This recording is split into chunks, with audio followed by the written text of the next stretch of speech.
Good morning, everyone. Thank you very much for joining us. We're super excited to get the party started. Again, we're going to start at 11:15, but I know you probably want to have lunch first. So the lunch line is now open. So please go ahead and help yourself to a buffet lunch. Thank you very much.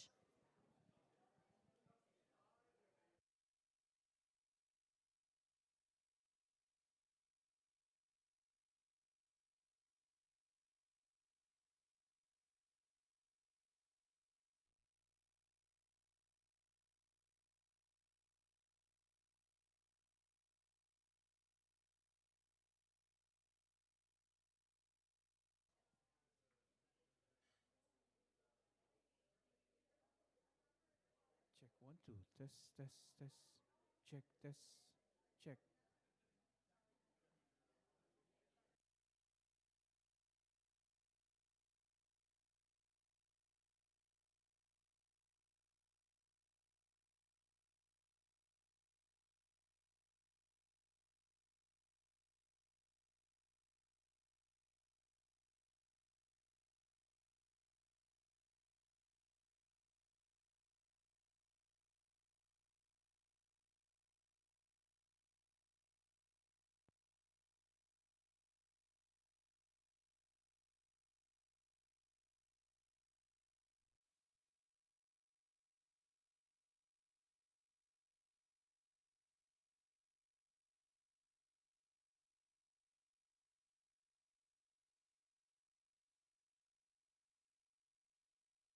Test check 1 2.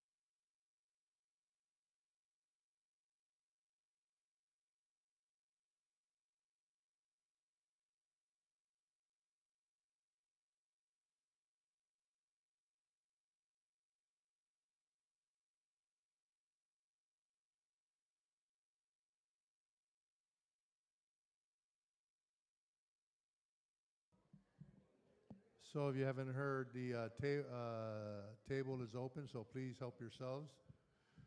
We only charge $50 a head.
summertime and I wanna know if you wanna go out to the country, lay out on the beach till it gets late. We'll take our time, there's no place to go. Summertime and the mood is fine. Out in the ocean in the middle of the night, out in the eye in the waterfall. We can do it all in the summertime and the mood is fine. And if you wanna, we can go for a ride while I play your favorite song. We can do it all. We can do it all. We can do it all. We can do it all. We can do it all. Never thought I'd find a lady who put up with my wild and crazy, but I'm so proud that I found you. Yeah, like the breeze in the sun is shining. I believe it's the perfect timing that we could meet and spark love so soon. Summertime and the mood is bright. Out in the ocean in the middle of the night, out in the eye in the waterfall. We can do it all in the summertime and the mood is bright. And if you wanna, we can go for a ride while I play your favorite song. We can do it all. We can do it all. We can do it all. Yeah, we can do it all. We can do it all. If you're blue and missing the feeling, there's no reason that we can't be friends in the summertime when the mood is bright. Out in the ocean in the middle of July, out in the eye in the waterfall. We can do it all in the summertime and the mood is bright. And if you wanna, we can go for a ride while I play your favorite song. We can do it all. We can do it all. We can do it all. Yeah, we can do it all. Do it all. We can do it all. We can do it all. We can do it all. Yeah. We can do it all.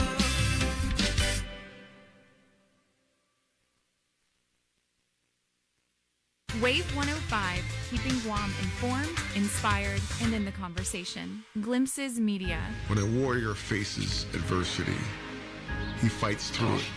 He finds a way. Freedom isn't free. Rolling strong. Belief. Believe you can, and you will. Wheelchairs for Warriors provides mobility solutions to veterans and first responders injured in the line of duty. Join the mission and visit wheelchairsforwarriors.org. Ay, ay, ay. Ay, ay, ay, oy. Ay, ay, ay, ay, yeah.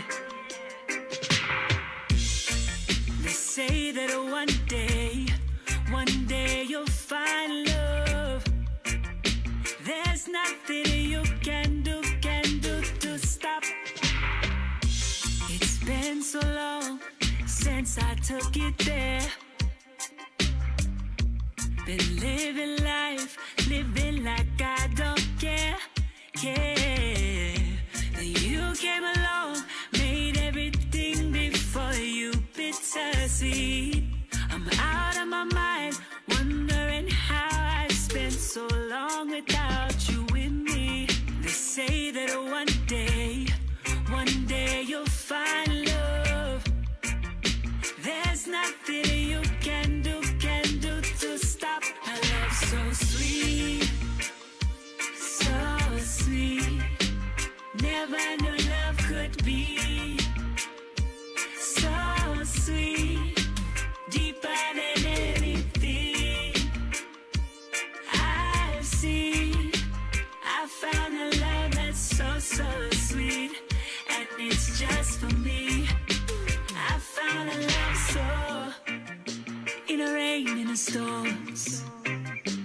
been cloudy days. Never lost all my faith that I'd find a way to love, a way to feel, a way to find out what is real to me. Way to find me a love that's sweet. They say that one day you'll find love. There's nothing you can do to stop a love so sweet, so sweet. Never knew love could be so sweet, deeper than anything I've seen. I found a love that's so sweet, and it's just for me. I found a love so. I know that somewhere out there, after the sun sets every night, your eyes again, shine again. Same can be true with relationships. Sometimes you get more than you get. But hold on for that sweet, sweet love. So sweet, so sweet. Never knew love could be so sweet, deeper than anything I've seen. I found a love that's so sweet, and it's just for me. I found a love so.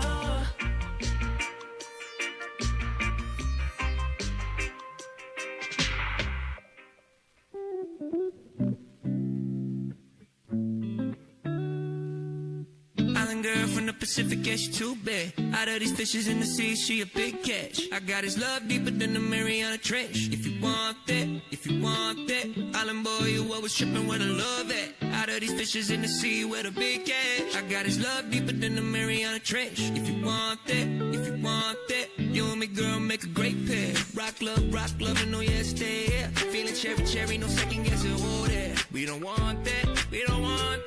She a grill raised with respect. I'm an island boy way over his head. And yeah, I know you've been through hell and back, but I know you want this, and I want this. Island girl from the Pacific, yeah, she too bad. Out of these fishes in the sea, she a big catch. I got his love deeper than the Mariana Trench. If you want that, island boy, you always tripping where the love at. Out of these fishes in the sea, where the big catch. I got his love deeper than the Mariana Trench. If you want that, she a mermaid by the coast. Wow, I'm a dude who dusty, but it ain't that hard to trust me. I do the most for your loving, please. Brown skin and a booty like ooh, pretty brown eyes and a smile like the blue. Oh, I got love for my island chicas. Yeah, I got that island girl fever. Yeah, the sun shining. You got my undivided attention. Yeah, the sun shining. I need this island girl's attention.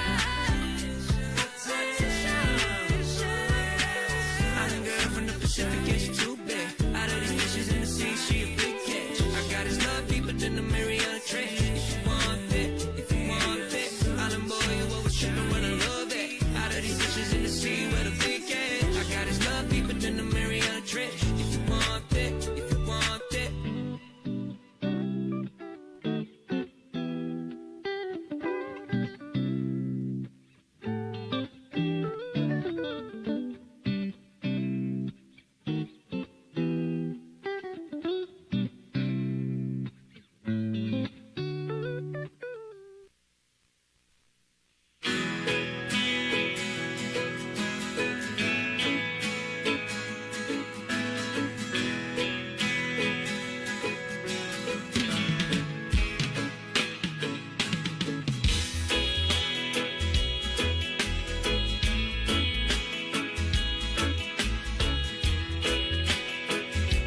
Remembering the time, you would make me see, yeah. And all I ever said, is why can't that be me? But I learned to trust in you, my friend, more than anything. Oh yeah. And thinking back to them summers on that homestead, when I first heard you sing, oh, after the midnight hour, you and I will fly together. Oh, after the midnight hour, it'll be just you, it'll be just me, and I need to say I love you, and I need to say I love you, I need to say I love you, I need to say I love you. My best friend, y'all. But I learned to trust in you, my friend, more than anything. Oh yeah. And thinking back to them summers on the homestead, when I first heard you sing, oh, after the midnight hour, you and I will fly together. Oh, after the midnight hour, it'll be just you, it'll be just me. Play for me.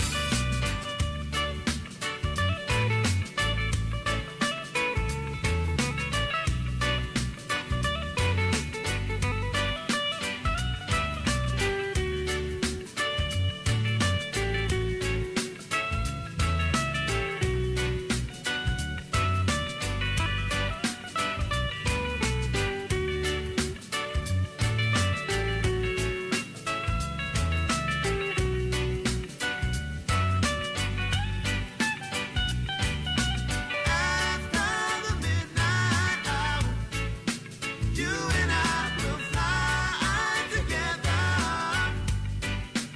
Oh, after the midnight hour, it'll be just you, it'll be just me, and I need to say I love you, and I need to say I love you,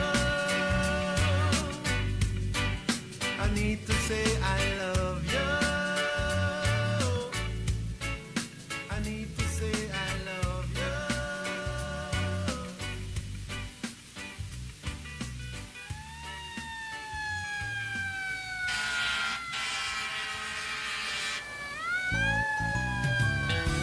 Can we ask the candidates to please meet us at the seafood restaurant? You can ask the candidates to meet us at the seafood restaurant. Thank you.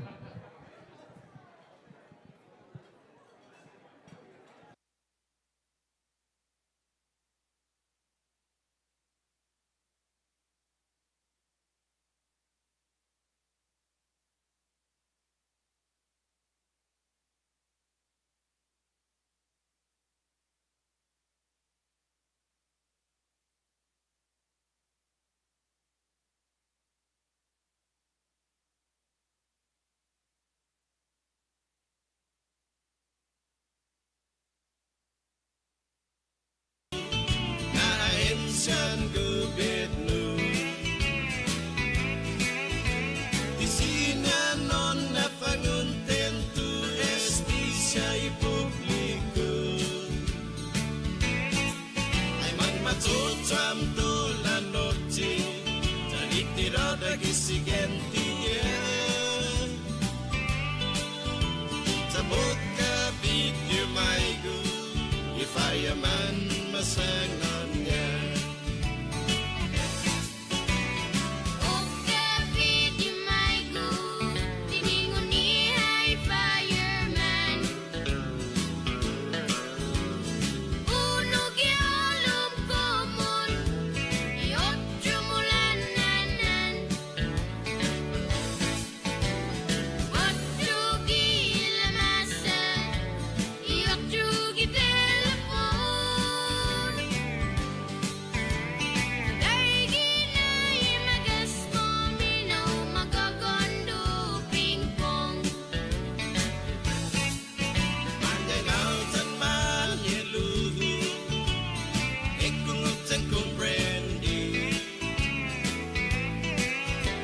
Masaya hofa na disgrasya Semprestisya van kaiki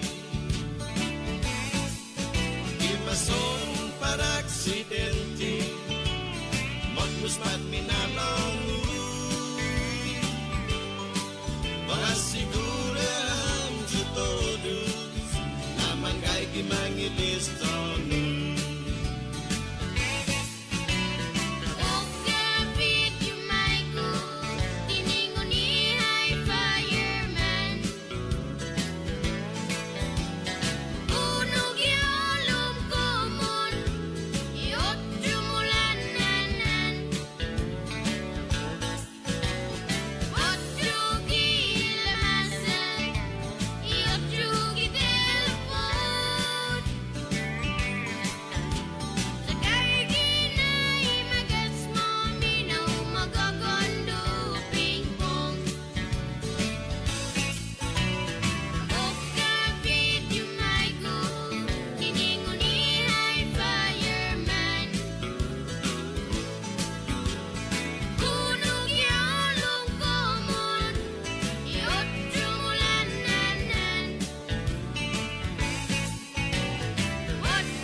Okay.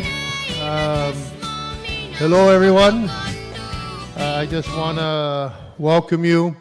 I know the official forum begins in about 10 minutes, but they've asked me to come and normally do provide some opening remarks as in a regular general membership meeting. So while you're still eating, I encourage you all to please get ready for something very exciting. So before beginning, I just want to formally dispose of the regular agenda that we normally have for our general membership meeting and officially welcome all of you. Ella, do we have a list of the, is Ella here?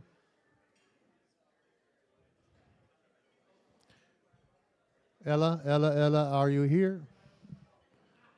All right, anyhow. All right. Today is going to be something special. I'm glad, I'm very excited to see many faces here because what you are going to listen to today and tomorrow is very important. And I'll explain a little bit. I think in all my years of voting here on the island for forever, this is a very, very important election. I'm not too sure if you feel that same way, but we have a slate of candidates, a number of candidates who want to step up and try to do something different. Now, I was on the radio the other day with Mr. Ray Gibson, and I was explaining the importance of today and tomorrow. You know, I've mentioned already in many times that the military can only take us so far. Many people have told me that as a chairman that we need to be able to do something in the next 3 to 5 years. We have a great opportunity before the coffers start running dry. And we need to start making adjustments and plans for when these monies start to slow down. We've got a great opportunity, as I mentioned. We also have a fledgling tourism industry that, as I mentioned on the radio the other day, is flatlining already. And anyone who's in the tourism industry here can be able to share that with you. So we cannot forget about the golden goose that we have depended on for so long, and many feel that we have forgotten about this golden goose. Last general membership meeting, the public auditor mentioned a number of concerns that also need to be addressed. And so what do we need? We need accountability. So I'm going to show you all something to see. I don't know if you're going to be able to see this. Can you see this little card I have here? If you can see it, your eyesight is freaking good. I'm just showing that with you. But this is a card. I want to share this with you. This is called an accountability ladder. And this is a card we give to every employee at First Hawaiian Bank. And it doesn't matter what job you have, whether you're a teller, you're a customer service rep, etc. Everyone has to be accountable in one degree or another. And in this accountability ladder, there's this middle section. We always want to be on the top, not in the bottom. The top, you're powerful. The bottom, you're powerless. What's the bottom? You want to, and somebody comes to you and tells you we've got an issue. There's a response. You're either going to wait and hope it goes away, you're going to come up with excuses, you're going to blame others, or you're just unaware of what the heck's going on. And I think many of us have encountered friends and staff that come up with these same responses. On the top, starting from the middle, we acknowledge reality. We say we own it. Then we find solutions and then get on with it. No harboring the past, we got to move on. And this is what we need to do. We need accountability. And this is for the candidates today and tomorrow, both gubernatorial and senatorial. At the end of the day, they are all asked to acknowledge the reality and ask, and this is the same thing we ask our staff, what could we have done better? And then we ask again, what could we do better? And that's why we're here today, really. Because the private sector pays for the taxes for services. We're the ones who keep the lights on in the government sector. And you have to ask yourselves this. Are you happy with what you're getting? Where are we going? Do we know? And these teams, I'm very happy to say, are stepping forward to want to be accountable. Because to run a government is not easy. And they're willing to take that challenge.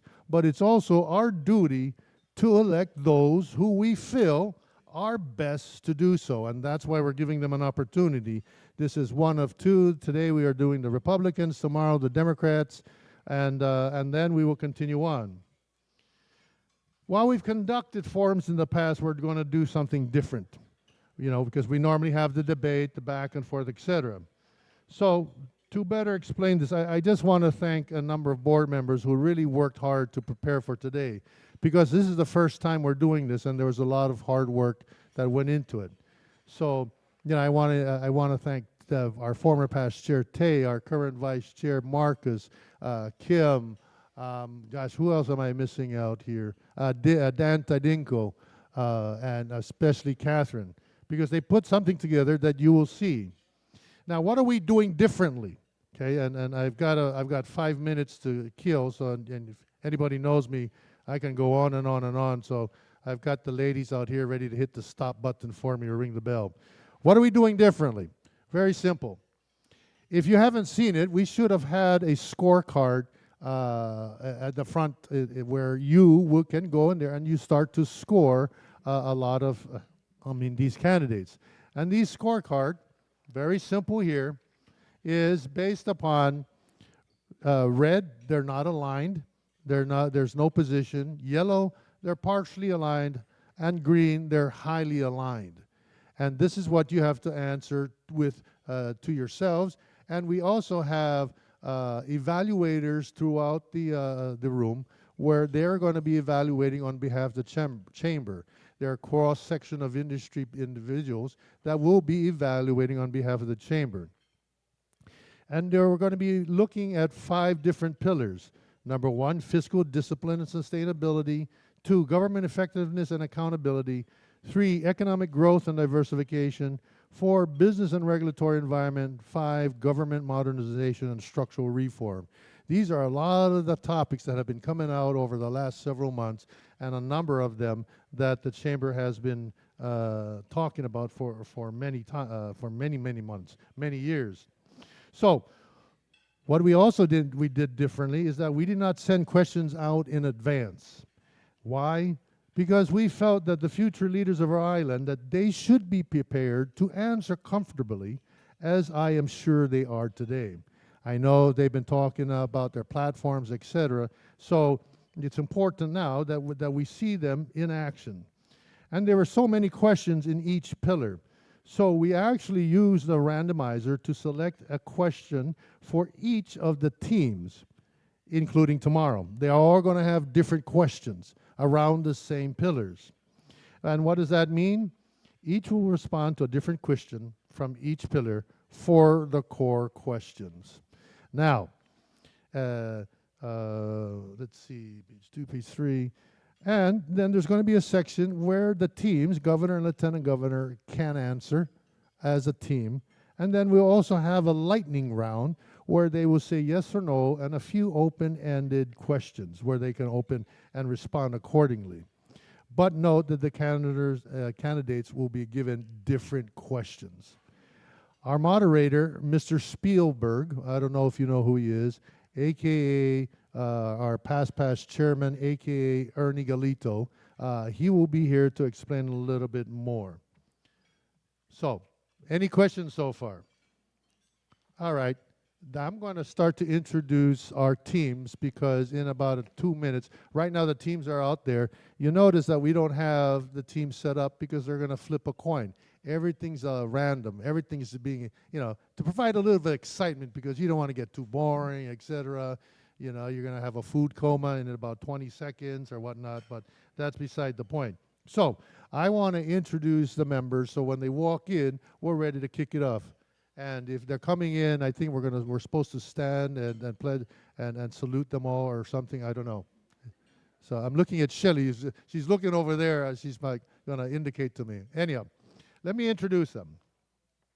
The first team is Senator Tony Ada and E.J. Calvo.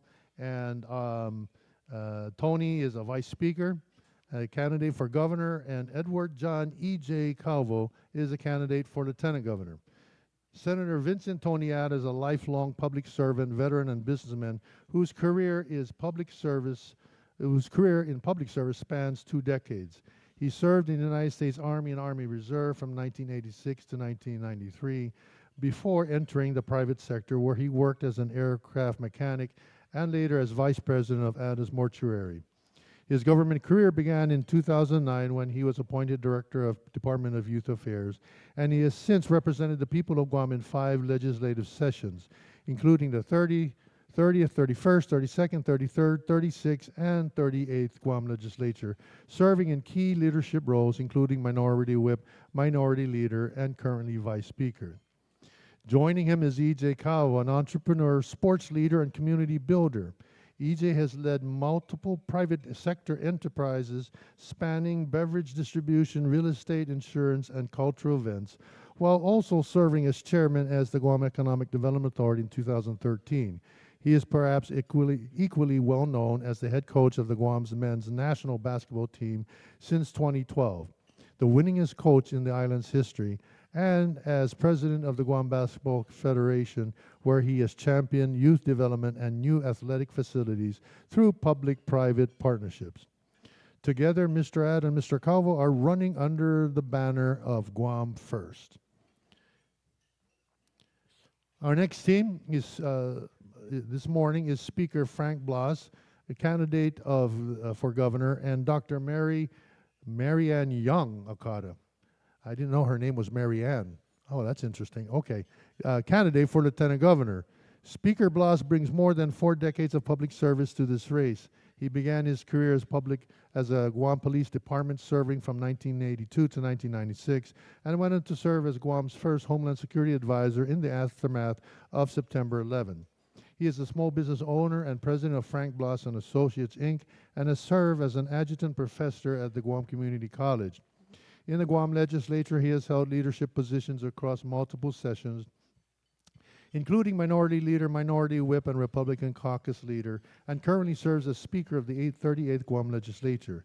He is also a published author and longtime civic leader, having founded the Guam War Survivors Memorial Foundation and coordinated a community food initiative that served more than 4,000 households during the COVID pandemic.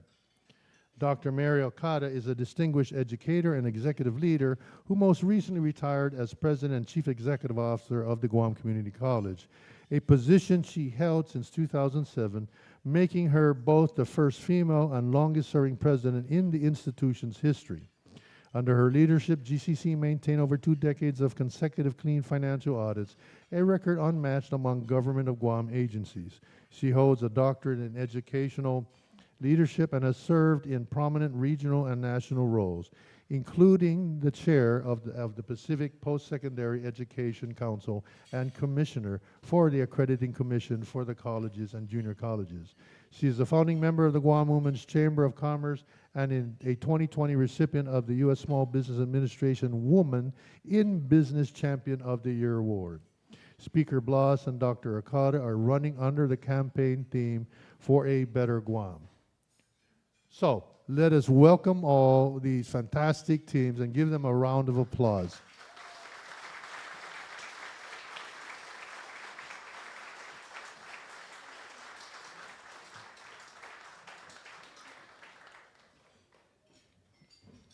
And I would also, so to my left is we've got the Vice Speaker, Senator Ada and E.J. Calvo, and to my right, the Speaker, Frank Blas, and Dr. Okada. Again, it was all randomly done. They did a flip, they flipped a coin. We thought we were going to have another UFC event in the side, but you know, we decided to be a little bit more civil and just flip the coin. All right, and our moderator, let me introduce our moderator. He's Mr. Ernie, just call me Mr. Spielberg Galito. So can I welcome up Ernie?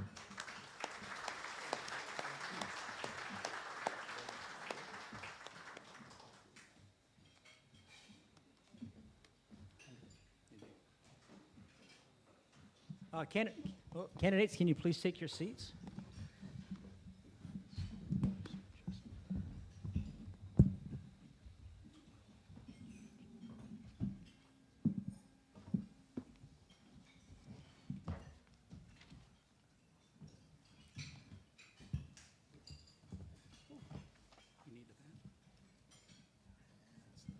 Hafaday Toda Hamzu. Thank you all candidates and attendees for being here this morning. This forum will discuss leadership, governance, economic development, public policy, and the future of Guam. Each candidate will have equal time to respond, and we will rotate the speaking order for fairness.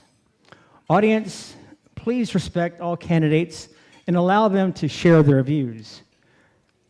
Before we begin, I would like to review a few expectations for audience conduct. The Guam Chamber of Commerce aims to provide a professional, respectful, and informative forum. We want all candidates to have equal chances to share their views and discuss issues important to our community.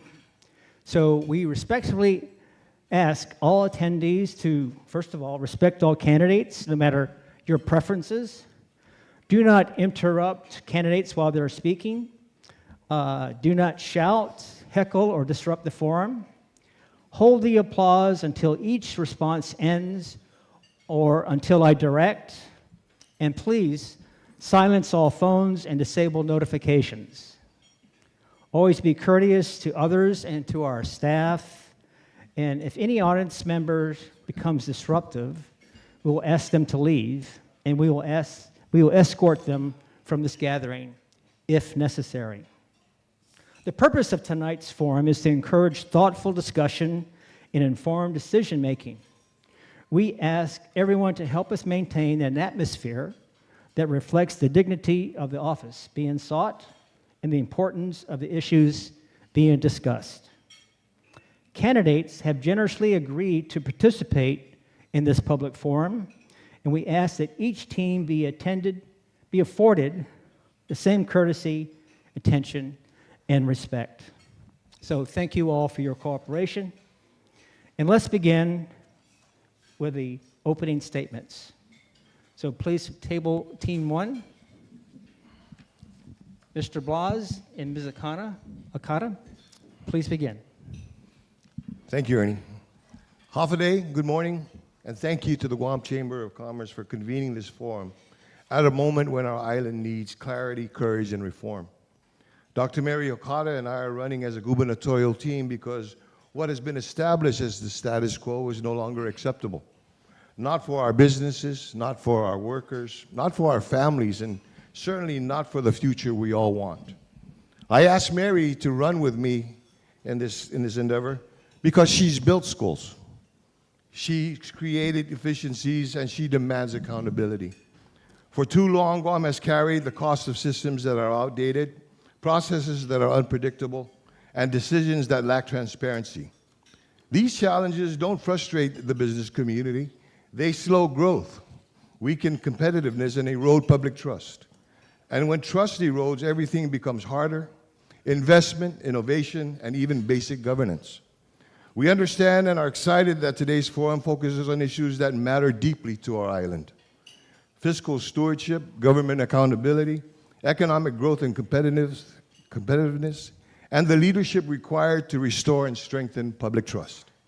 These are not abstract policies. They are the pillars that determine whether families can plan for their futures, whether businesses can invest with confidence, and whether our island can compete with a rapidly changing region. Fiscal stewardship must be more than just a slogan.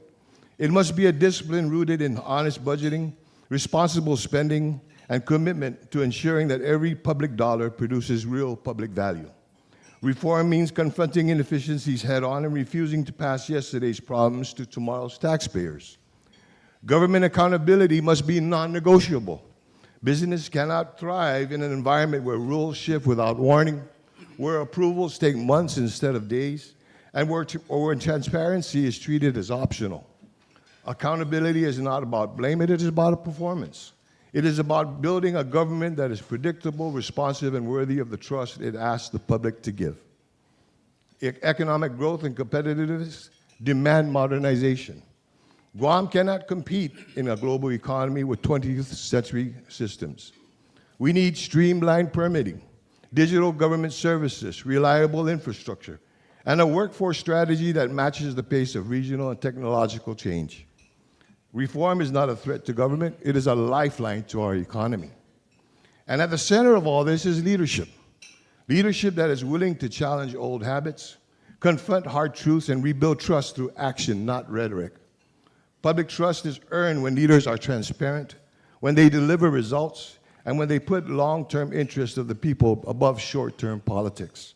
I look forward to today's dialogue and to the reforms we must pursue together to secure a stronger, more competitive, and more accountable future for our island. Half a day and good morning to all of you. Thank you to the Guam Chamber of Commerce for hosting this very timely conversation. I want to personally thank all of you for your continued belief in our island and making investments to support our people by providing goods and services, creating jobs, paying your taxes, and supporting numerous nonprofit organizations and school-related activities. After all, the private sector has consistently provided resources and opportunities that fuel Guam's continued growth. My name is Dr. Mary Ann Young Okada, and I retired as the president from the Guam Community College in December of 2025 after serving 18 years. Guam has reached a pivotal point where executive decisions need to be made. I chose to run with Speaker Blas. I'm sorry, stop. Response, everybody, how about that?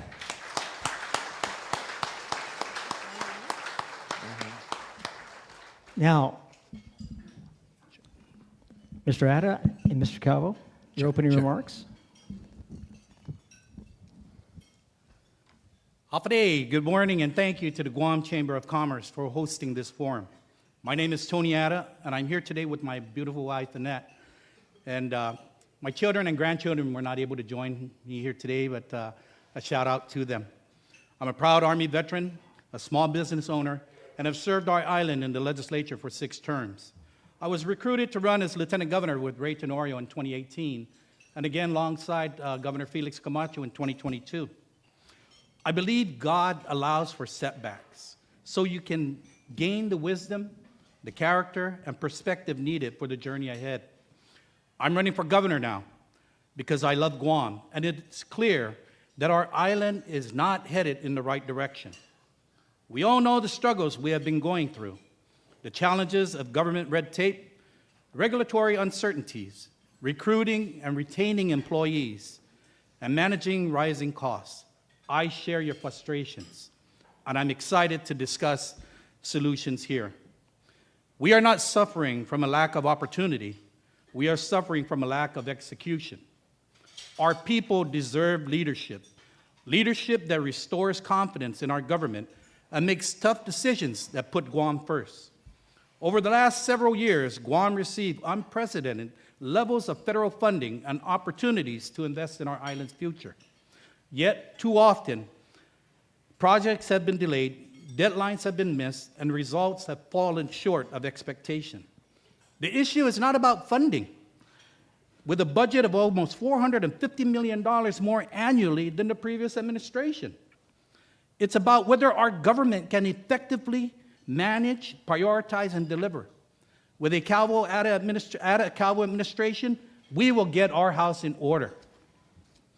Every agency will have goals, objectives, and performance standards that would be measured. We believe government must live within its means, operate with transparency, and be held accountable for results. Every dollar should have a purpose, and every public official should understand that they work for the people of Guam. Our goal is to restore confidence in government, not through promises, but through performance and fiscal responsibility. We will focus on strengthening our economy, improving government efficiency, and supporting local businesses, creating opportunities that our children will be here to build careers, raise families, and invest in their future. This election is not simply about changing leaders, it's about changing expectations. It's about proving that our government can work well with each other and bring back hope that Guam's best days are still ahead of us. With the Calvo administration, we will be your partners in progress. Thank you, God bless you all, and I look forward to our discussions.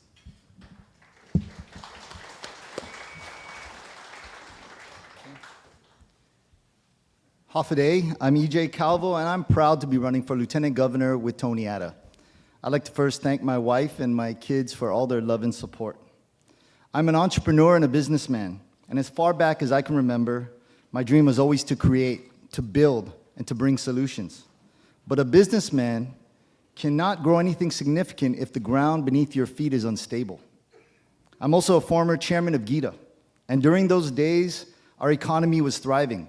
Our tourism industry was healthy and growing, and government projects were getting completed. When Senator Atta asked me to join him on this journey, he was clear that he wanted me to bring new ideas, energy, and management expertise. This job cannot be done from behind a desk. It requires someone who takes action, someone who understands how to develop the economy, and someone who can bring people together and make things happen. I'm ready to get to work, and given the opportunity with your help, we will elevate Guam to new heights. Thank you. Thank you very much. Now we will begin the policy portion of today's program. And each team will have up to 2 minutes in order to give their viewpoints on the policy, direction, governance ahead if their administration, should they be able to be fortunate to win the election. So I'll start off again with Team 1, to my left, to my right, actually. So here's some contextual background on the question regarding government modernization and structural reform. Every successful organization, from time to time, evaluates its structure, processes, and technology to improve efficiency and customer service. Government is no different. Modernization requires thoughtful investment, standardized practices, digital transformation, and a willingness to eliminate duplication while improving the delivery of public services. So, your question, sir? Do you support consolidating overlapping government agencies or functions? If so, which areas will you prioritize and why? Thank you very much for the question. And first off, I do support the consolidation. Many years ago, I think it was in the 29th Guam legislature, I actually led the effort to be able to consolidate 2 agencies, which is the Department of Labor and the Department of Labor and the Agency for Human Resource Development. I also looked at being able to consolidate all of our land agencies together. And I see that there's a continued need to be able to do this. If you take a look at the government structure today, we have about close to 51 different entities, and in some of these entities, they overlap in as far as their responsibilities. And in some cases, over the years, what had happened is we removed some of these responsibilities to other agencies that don't have that responsibility. You know, one of the things that I've looked at is when I started in 38th Guam legislature, I convened what I called the business opportunity, the business conversation commission. And I also convened basically what is called the Guam Experience Commission, so that we can take a look at the different areas, one in the area of primarily of tourism, and secondly was in the area of how businesses need to operate in the current government environment that we have. And as a result of this, what we've done is we've come up with different plans. We've come up with a couple of plans that I'm going to be able to introduce and launch in a couple of days. First off, with regards to the Guam experience, and looking at how we deal with tourism today. And then secondly, with the business, with bringing the businesses so we can talk about how businesses are able to operate, is finding those processes and those things that will occur within government regulation and statute that we can fix. And one of those areas is looking at I've got stop clock legislation that would provide for a faster time frame to be able to produce the fees or the licenses or the permits necessary to move forward. And I look forward to that being let out so that our businesses can continue to thrive. Thank you very much, Mr. Blas. So, Team 2, your question, under the same context of government modernization and structural reform, your question is, how would your administration ensure that agency operating procedures are implemented, measured, and regularly updated to improve performance? We will get the proper leadership into the different agencies to ensure that every director or deputy director that is in place into a particular agency has the expertise in those departments. The measurement of performance is going to be based on what is the outcome that they put. Now, let me tell you, ladies and gentlemen, what has been happening the past several years is that we have not seen any performance evaluation of those that are heading these agencies. What we have been seeing is absolutely the opposite. In an ADAC Calvo administration, what you're going to see is that individuals will be placed, and that how are we going to get them to ensure that what they do, whether it be in a dashboard, that we start improving the quality of customer service to our people. When we improve the customer service, it's going to go through a process to where, let's say, for example, you have Department of Parks at DPW. When you input documents that has to go through a process, you're going to see a timeline of that process from start to finish. So when you input in DPW, how long it took to stay in that department. When did it leave that department to go to GPA? When did that department go to EPA? And that is how we're going to base our measurements of accountability and processes, so that the people will know exactly when they turn around and input or go online, they be able to see where their documentation is. Yeah, I just want to add that in regards to organizational structure, as we know, those adjustments are going to be the biggest difference. I don't think we need to add new commissions, new agencies to the government already. We need collaboration. We need leadership at the executive level that can bring agencies together and have them work more streamlined, have them work in collaboration with each other and with one plan, so they're not all moving different directions. Thank you very much. Response?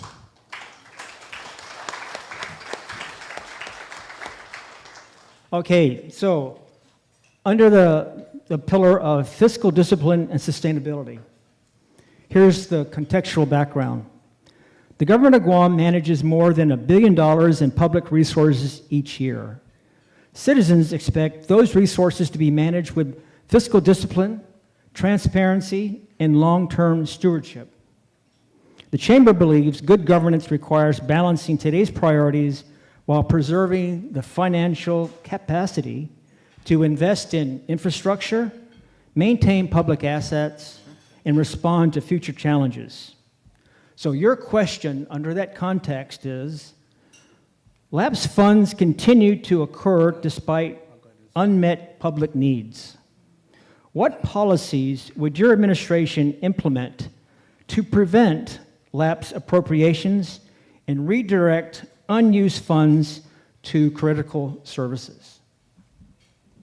I think with the questions of lapsed funds, what has been happening throughout the years is that agencies are not able to expend their total appropriation.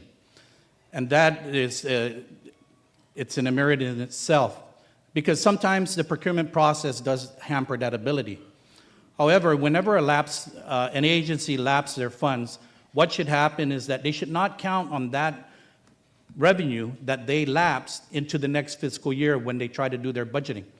That should go back into the general fund and not be a part of what they want to do in their expenditures, because that is how we can control the budget more precisely in ensuring that we're not putting more money out and they're getting additional lapsed funds into those departments and agencies. If you didn't use your funding for that fiscal year, then one or two things are obvious. One, you didn't need it to begin with, or two, you just couldn't spend it. So with that, we just have to ensure that each agency is properly budgeted, they go through the process, and they properly expend the funds that are given to them and the funds that they continue to receive. Yeah, it's a management, management procedures that funds need to be allocated appropriately. You look at examples like the Department of Education, where you had, schools falling apart, definitely funds needed, but we lapsed $26 million in the last fiscal year. And that's just unacceptable, because we know the funds are needed and should have been managed better. On top of that, we're in the theme of fiscal responsibility.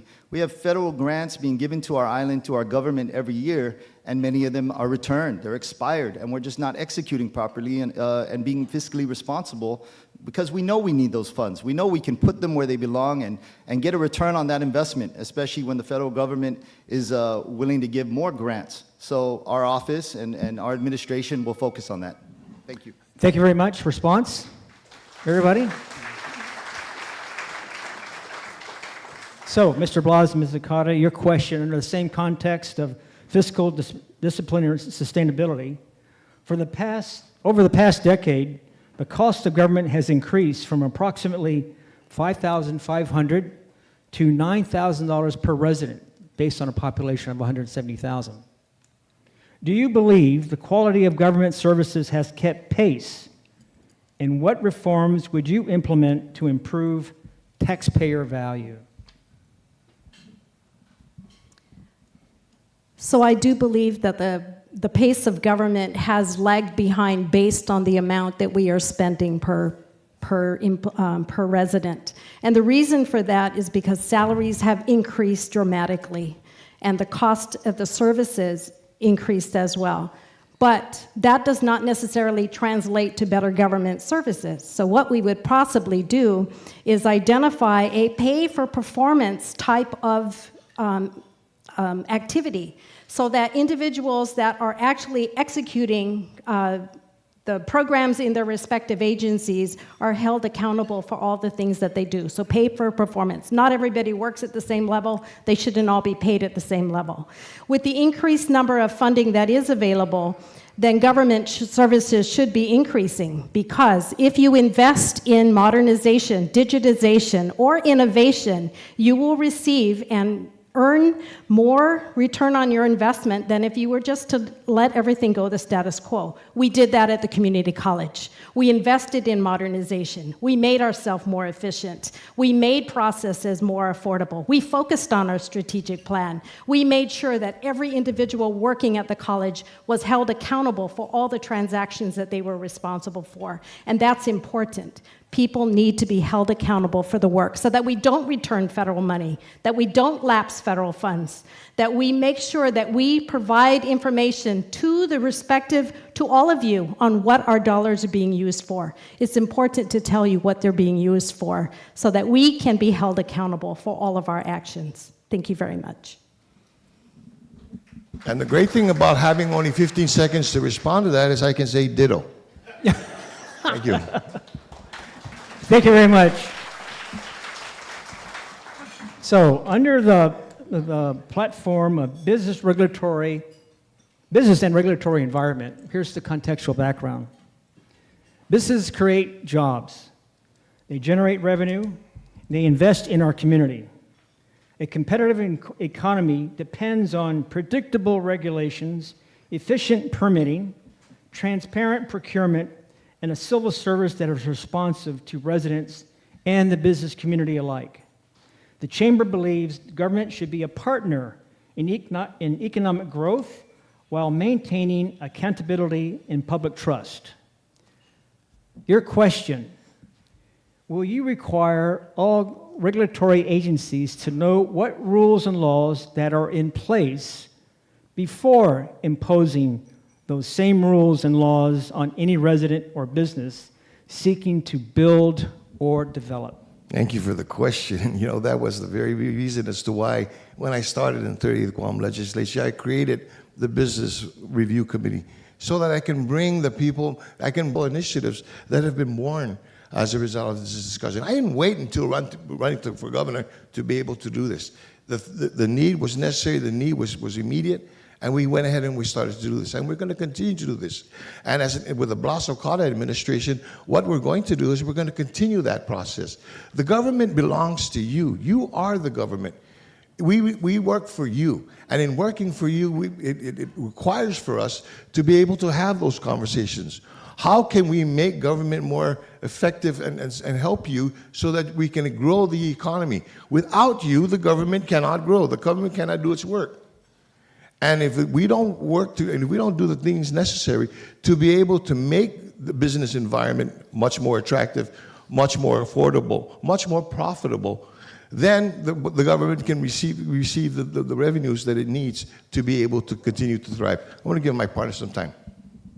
Yes, I believe that the business community is a definite partner in everything that the government does. You are the one paying the taxes. You should have a seat at the table for all government policies, because effective government policies really is to ensure that we effectively implement those policies. And so it's important for all of us to have that conversation through advisory committees or... Thank you very much. Response, everybody?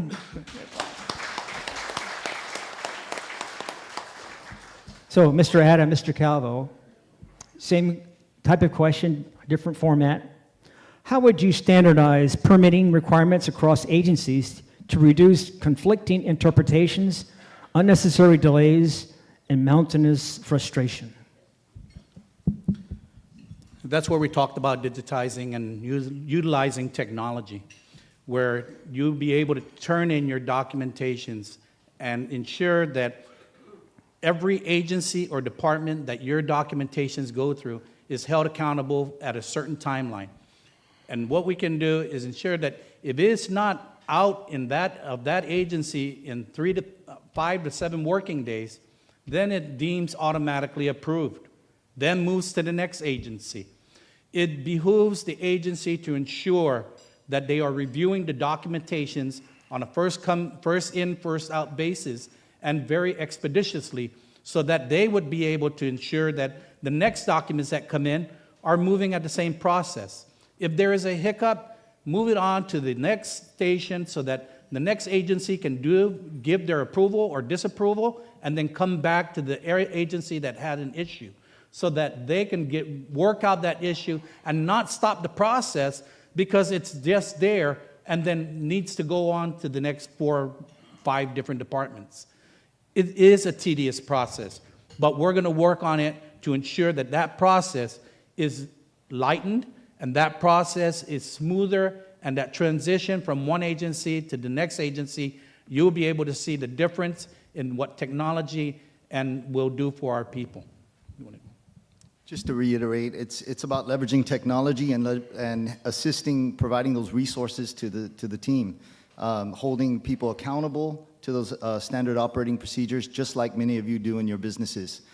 You are constantly, day to day, finding ways to run your business more efficiently, and that's the same way that we're going to bring that mindset to the government of Guam and hold people accountable to serve the public. I keep saying we need to improve customer service, and our customers are the people of Guam, and that's going to be our priority every single day. Thank you. Thank you very much, everybody. Okay, so now we're going to talk about government effectiveness and accountability. Here's the background. Government performance is measured not only by how much money is appropriated, but by the quality of services delivered to residents. Whether in education, healthcare, public safety, public works, taxpayers expect measurable results, continuous improvement, and accountability from agency leadership.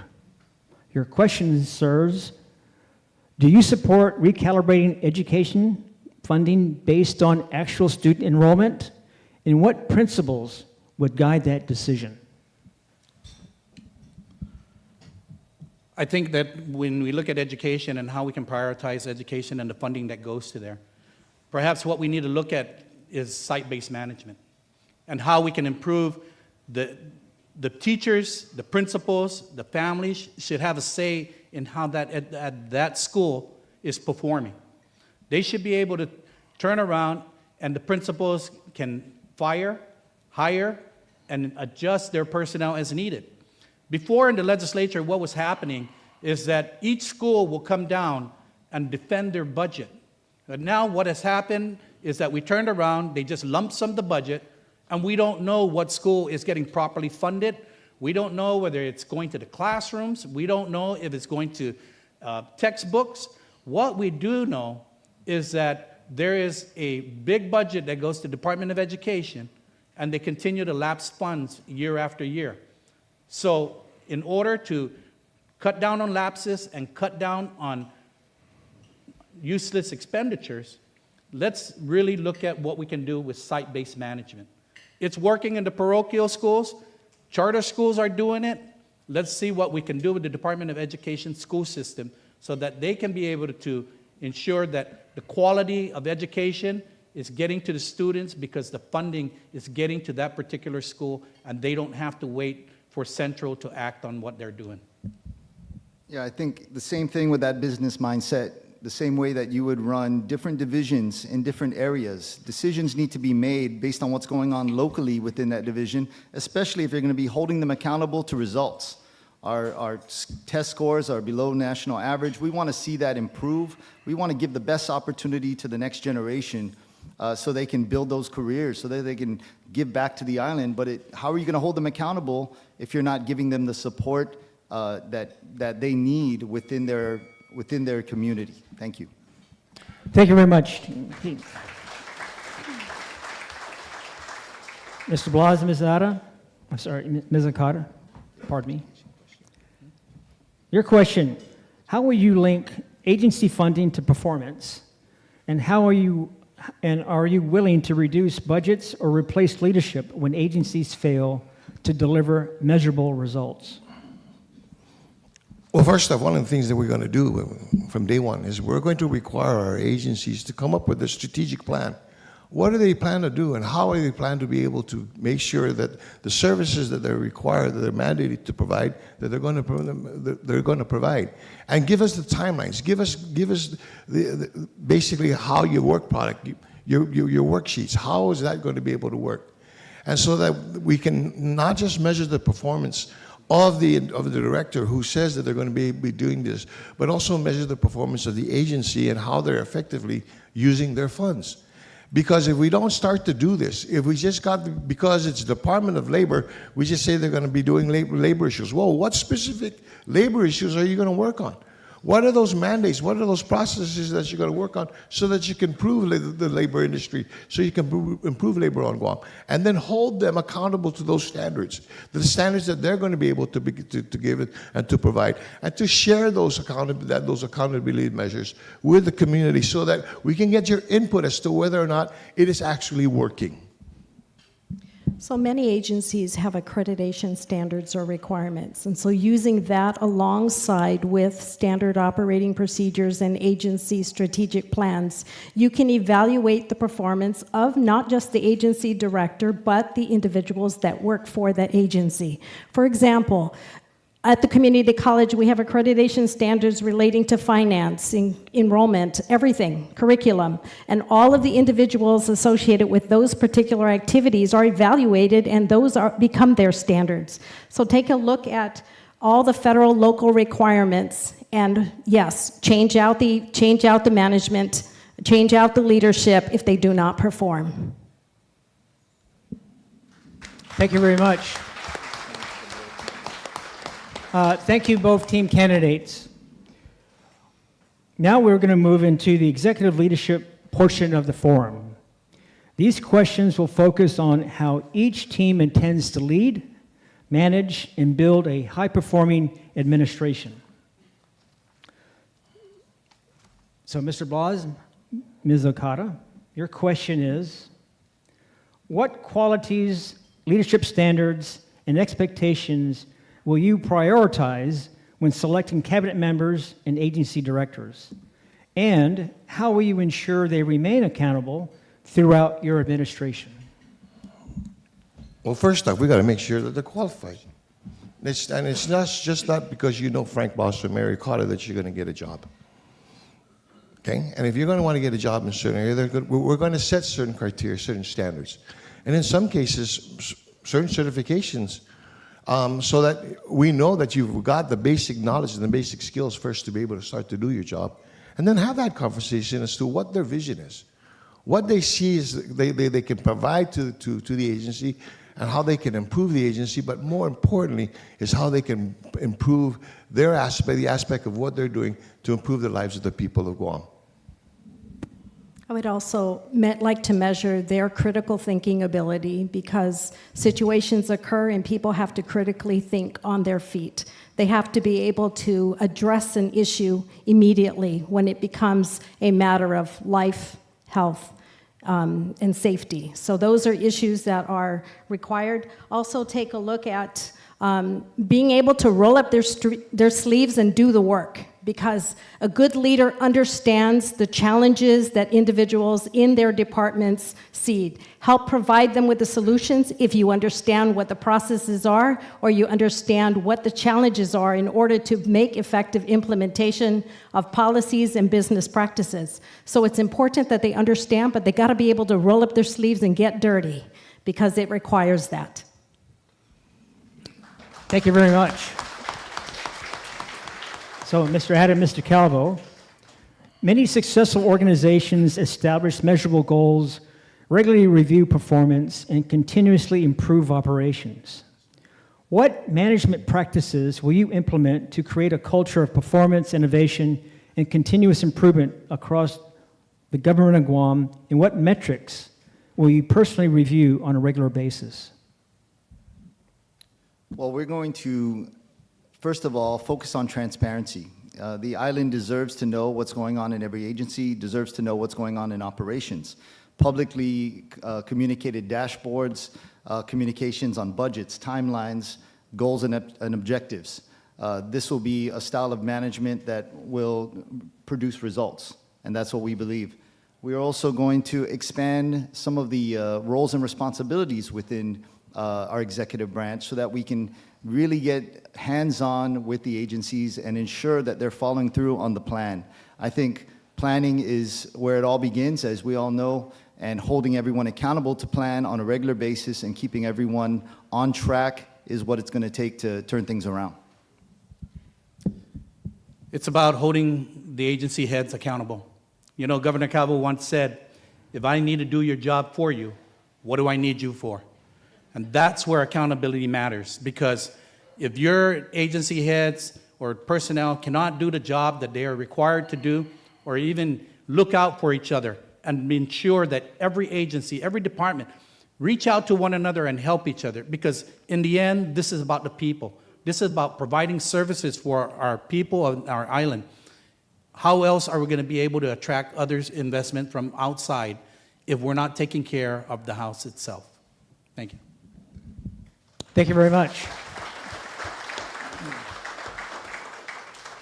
So the next administration will likely face economic uncertainty, natural disasters, public health challenges, and unexpected fiscal pressures. Leadership is often measured by the decisions made during difficult times. If elected, what guiding principles will shape your decision-making during a crisis, and how will you balance transparency, fiscal responsibility, and the needs of Guam's residents while maintaining public confidence? Yes, I'm asking them. Okay. Just checking. All right. We'll take it. Yeah, thanks for the Want question. me to read it again? Sure. Okay. The next administration will likely face economic uncertainty, natural disasters, public health challenges, unexpected fiscal pressures. Leadership is often measured by the decisions made during these difficult times. If elected, what guiding principles will shape your decision-making during a crisis, and how will you balance transparency, fiscal responsibility, and the needs of Guam's residents while maintaining public confidence? I just want to make sure that question was directed to me because that described 30 years, the past 30 years of my life. Okay, as a Homeland Security advisor and as also working in drug enforcement and now working with the Azuda Foundation to provide disaster relief, those are the contingencies that we have to plan for. The redundancies, the resiliencies, the things that make it necessary for us to be able to plan in case of that we need to go to plan B. That's been my life over the last basically 30 years, is planning those resilient, redundant processes so that when it does happen, when it does occur, it's not a matter of having to find out or to create the plan. The plan is there, okay? And the process is there. And the confidence to be able to do that is there. So that's what we need to be able to do. That's what you should expect in your leader. Not to wait for something to happen, but to plan for something just in case it happens. One thing that's important is a continuity of operations plan, and that's what happens if funding is cut. What happens if a disaster occurs? How are you going to be able to pivot if federal funds are no longer existent? So you need to create that culture in the organization and across government in order to pivot. Because if you don't do it, you're going to be left trying to figure out, and it's going to be too late if the funding already stops. So you need to have that continuity of operations plan. Thank you very much. Mr. Adam, Mr. Calvo, every administration will encounter agencies that fall short of expectations. And effective leaders must balance coaching, support, accountability, and decisive action. Describe a time when you had to address an underperforming team or organization. How will that experience shape the way you evaluate, support, and, when necessary, replace cabinet members or agency leaders? I have a lot of experience with teams that are underperforming and taking them and turn them around. It starts with, again, I use the word transparency, but really it's that teamwork, that being fair and open with everyone you're working with so they understand what's expected of them, and then you hold them accountable to meet those expectations. The key is also providing the resources, providing the support that they need to get the job done, and that's, I guess, a mindset that goes across the board with anything that I've been involved with, from business, and it will also continue in the government of Guam. It's about working together, ensuring that everyone is on the same page when we move forward. Because we can't leave one department or agency behind. When we do things like that, then you're going to see a government that falls apart. A government that's cohesive and working together will ensure that the services that they provide for our people on our island will be A+. And that, ladies and gentlemen, is what we have to do, is ensuring our government is always up to par.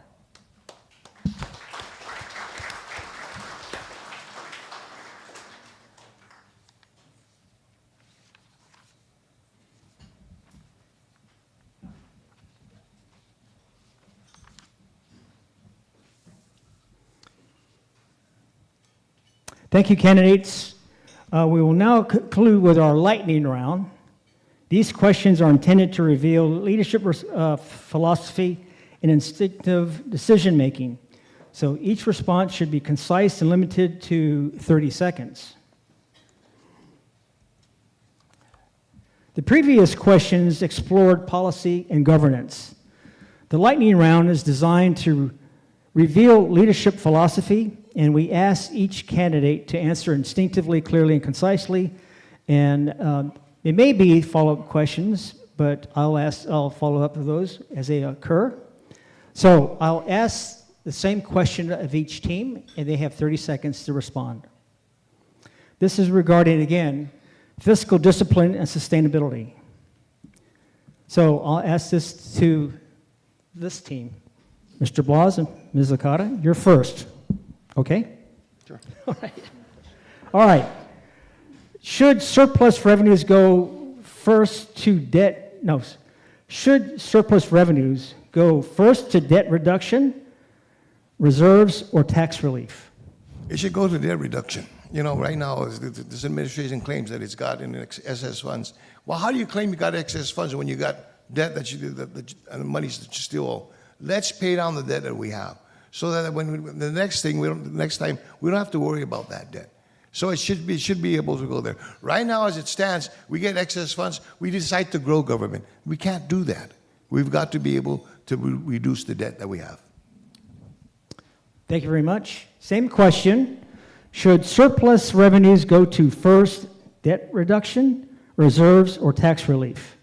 It should go to debt reduction, and that is part of also vendor payables. When you hear about vendor payables, yes, everyone seems to see that the government of Guam has a surplus, but what they're not saying is that vendor payables the vendors are not being paid.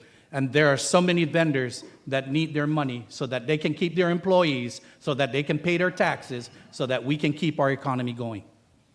Thank you. Ms. Okada, this is under government effectiveness and accountability. Should agencies' directors be graded publicly? Please repeat that. Should agency directors be graded publicly? I believe that agency directors should be graded publicly because we serve the people, and agency directors carry out the mission of their respective organizations. So getting a public pulse of how the agency is doing is a good measure for continuous quality improvement. And we want to improve services. So getting a grade helps us to improve services by giving feedback to those agency directors. Mr. Calvo, Mr. Adder, should agency directors be graded publicly? Yes, I believe they should be, but in the business world, as in the public sector, I don't think that it's really about, it's all about the context. Giving a grade to a manager while they're in development, while they're working on a project and working to get that mission accomplished isn't the right look. And so what's important to me is that we set the standards, and we understand that if we're going to critique and publicly grade our management team, that everyone understands what we're talking about. Thank you. Thank you very much.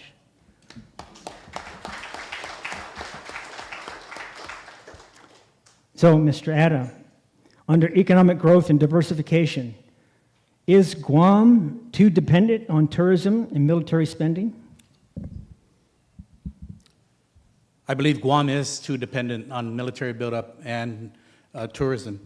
We need to grow our economy. But before we can grow our economy, we need to fix our house.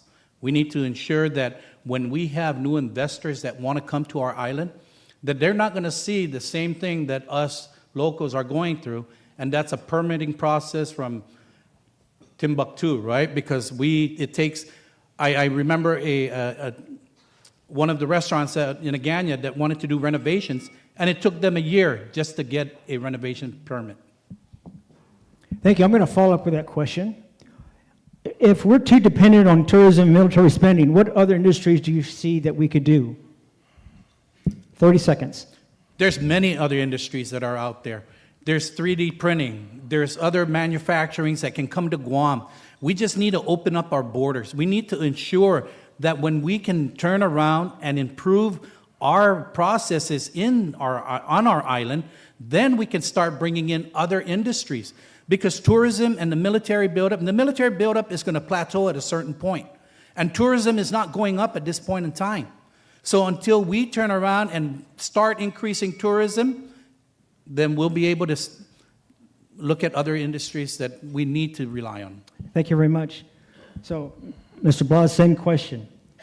Is Guam too dependent on tourism and military spending? It's not a matter of dependence. We have to continue with military build-up efforts and tourism efforts. We got to rebrand our tourism industry so that we can create a new product to be able to provide. At the same time, we got to be able to diversify. You know, there's a reason why the military is here. The reason why there were other places there. It's called location, location, location. We sit in 70% of the world's GDP, right in the middle of it. Let's look at the opportunities that that opportunity provides to our people, and so that we can provide it to them. Thank you. So my follow-up question to that is, what major improvement do you think that Guam should do or perform in order to attract more tourists to Guam? Let's rebrand our island. You know, we've got the uniqueness of our island in our culture, in our people, in our food.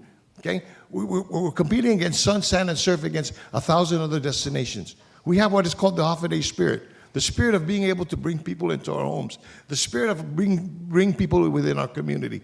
That's what we've got to be able to do. We've got to rebrand this so that we can provide a better, more experiential opportunity for our visitors. Thank you very much. So I've got a question from Ms. Okada. On the business and regulatory environment, should permit applications be able to track applications online in real time? Absolutely. And how would you provide that? So you would digitize it. So right now, instead of, so the one-stop doesn't work. So you need to be able to explore the different aspects of the business licenses and ensure that all the workflow is necessary and moving forward, and then create, as the speaker indicated in a legislation that he has, indicate that if there is no movement on it, that there is a conditional approval. Okay, I'm going to follow up on that question, and that is, a lot of agencies don't have similar software platforms that communicate with each other. How do you straighten that out? So you find out what why the integration doesn't occur, and you find a solution for it. So there are many agencies across the world that have best practices and software implementation that have systems speak together. So you need to find out what it is that we are missing, and how do you link those two components so that they do speak to each other. Gotcha. Okay, thank you very much.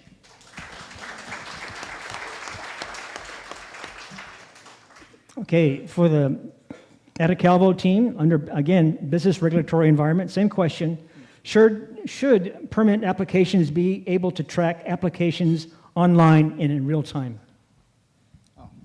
I think that is clear. That's obvious that that's the efficient way to go. We need to leverage technology. We need to be able to allow users to get the job done and to work more efficiently with the government, and I think that's very clear.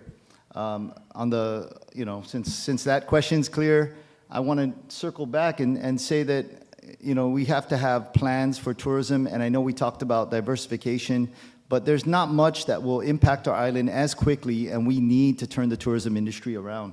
That's $1 billion missing from our economy today, so we're going to attack that. I just want to make that clear. Thank you.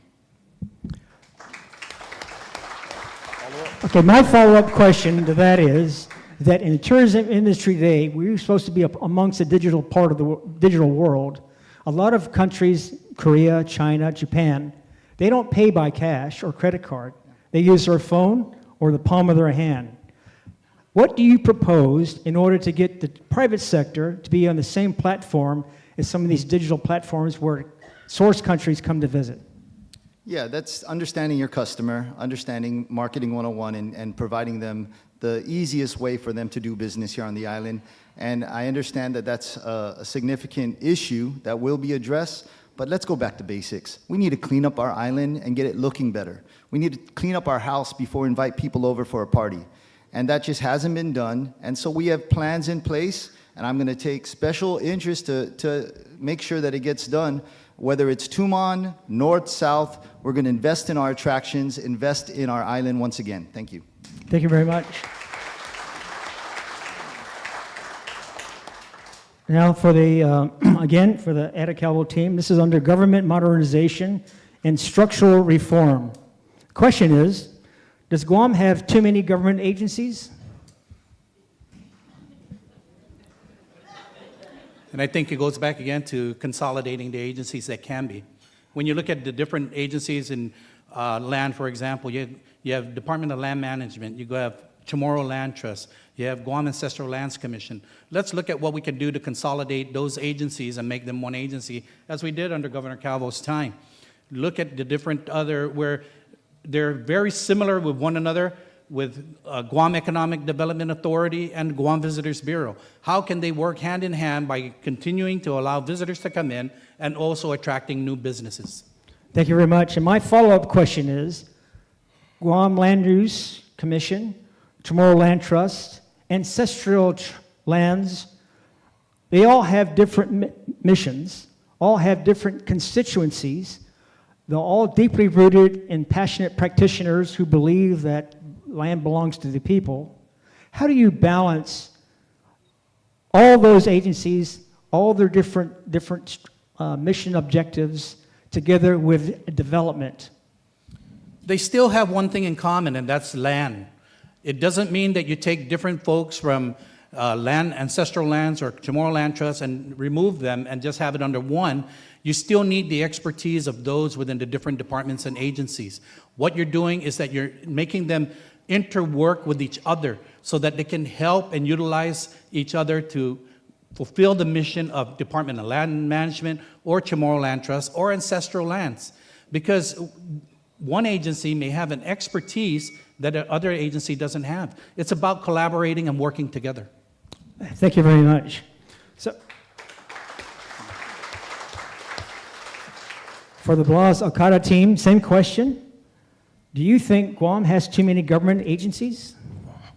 Federal government has 12 agencies, and they service to 800 million people. The government of Guam has 51 agencies, and we serve to 150,000 people. Okay, you do the math. Okay? I think it's pretty obvious. We've got too many agencies. And a lot of these agencies have overlapping responsibilities. We talked about land. There's also in the healthcare industry. Don't get me started there. Because a lot of times, talk about not being able to talk to each other. We've got a hospital that's got 3 management systems that don't talk to each other. If you have that already within one agency, you can consolidate all of that with the rest of the agencies that you've got. Thank you very much. Here's my follow-up question. So everybody has talked about consolidation, and then we have one agency who's head of 5 different agencies that have land in their name. Do you believe, or would you support an initiative to raise the salaries and benefits of agency directors to somewhere similar to what they do in the government of Singapore, where many of their directors there are over $200,000 per annum, paid for professional help in order to consolidate these agencies? Would you support something like that? Okay, to answer the question in 30 seconds, it's a long no, okay? But at the same time, we've got to be able to take a look at advantage. The subject matter experts are sitting right in here. And the problem that we've had in government is we hadn't had that conversation with you to be able to fix some of the government inefficiencies that we have so that we can make it easier for you. So it's not a matter of how much the salary the individual makes up here. It's what's in here and what's down here and the conversations they have with you. Yeah, thank you. I'm going to go back to fiscal discipline and sustainability on this question. Should the maintenance of government facilities and equipment be funded before requesting appropriations for new initiatives? Can you repeat the Sure. question, please? Should maintenance of government facilities and equipment be funded before requesting appropriations for new initiatives? Whenever a building is constructed, there should be a total cost of ownership included in that. What does it cost going forward? What does it cost in terms of personnel, maintenance, et cetera, going forward? So yes, they need to factor in the total cost of ownership, except in education when there may be an initiative related to student success. Thank you very much. So, Mr. Adam, Mr. Calvo, again, should maintenance of government facilities and equipment be funded before requesting appropriations for new initiatives? Absolutely. And especially when you purchase equipment, automobiles or heavy equipment, those things should always come with a maintenance contract. Because just like when we buy our automobiles, we have maintenance contracts with them. That's how we get our vehicles to last longer within the government of Guam. What's happening is that we're just going out there, purchasing a vehicle, and not even worrying about what's going to happen to that vehicle in the next 12 to 24 months. Contracts should always be in place prior to buying new vehicles and prior to ensuring that these are funded. Thank you very much. Let's talk again about economic growth and diversification. What is more important for growth? This is for you all. What is more important for growth, tax incentives or reliable government services? Reliable government services are fundamental. It's what we expect as residents of Guam, and that should be prioritized above anything. Tax incentives is a tool. Obviously, in our time at GITA, I'm proud of a lot of the projects that were renovated and brought new life, like the old Palace Hotel and like the Subaki Hotel, and we've used the QC program effectively. We need to look at revamping that QC program so it works for tomorrow's needs. But first and foremost, it is the fundamentals to take care of services first. Thank you very much. Mr. Blas, what is more important for growth, tax incentives or reliable government services? It's a reliable government services. You know, right now you're paying the taxes. You want to make sure that what you're paying for, you're actually getting. Okay? And the reason why you've got the tax incentives is because of the frustration that government is not providing the services. But, you know, just like in many of your businesses, the reason why you have customers coming back, it's not about the price, it's about the product. It's about the service that you're providing. And if you can improve that, okay, then you've maximized the money that you've got and that you're earning. Thank you very much. Let's talk about, again, business and regulatory environment.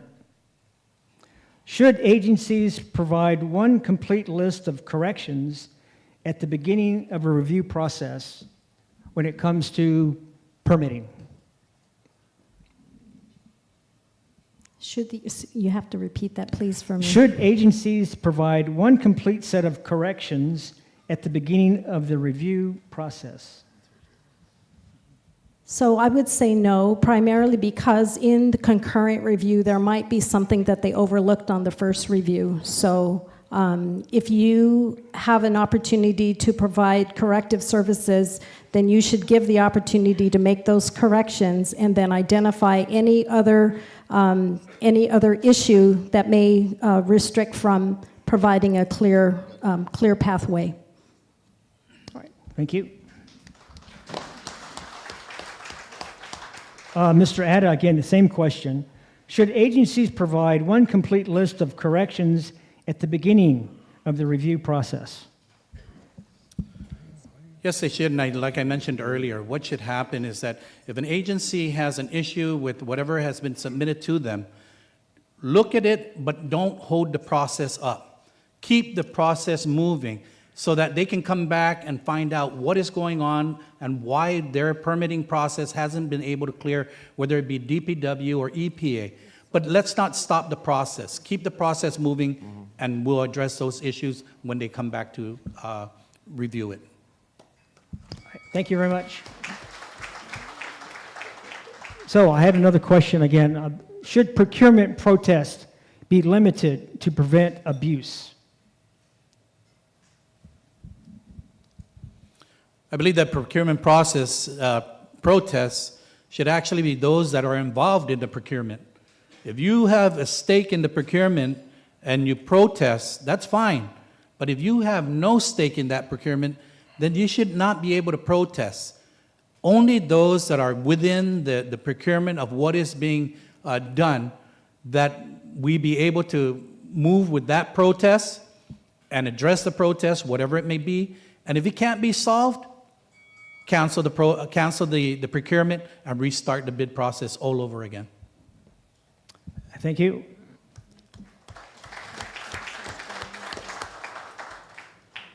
Team Blas Okada, should procurement protests be limited to prevent abuse? Yes, it should be limited. It should be limited to the procurement. And it should be limited to the processes that exist. I think right now that the process provides so that if if there's a comma in the wrong place, if there's a sentence that was ambiguous, that's the grounds for your protest. We've got to be able to tighten up those reasons as to why you can protest, and then look at it as to whether or not it's frivolous or whether or not it's just made to be able to stop a process, and then allow it to move forward. Thank you very much. So I'm going to go back to you about tourism. What would you, in your administration, what would be the things that you would do in order to get rid of some of the derelict buildings in Tumon?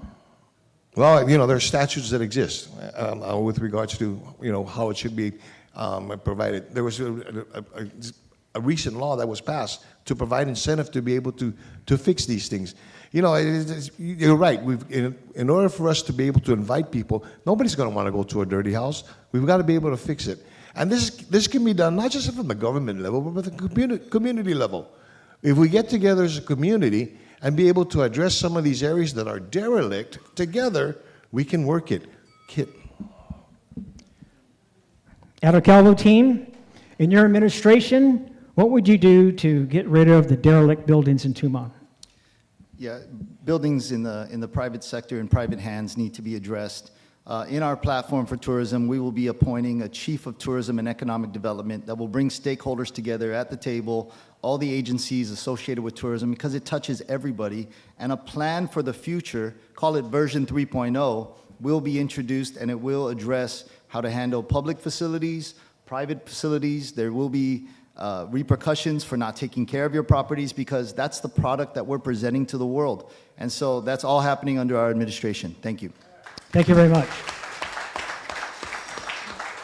So I'm going to follow up your response with this question.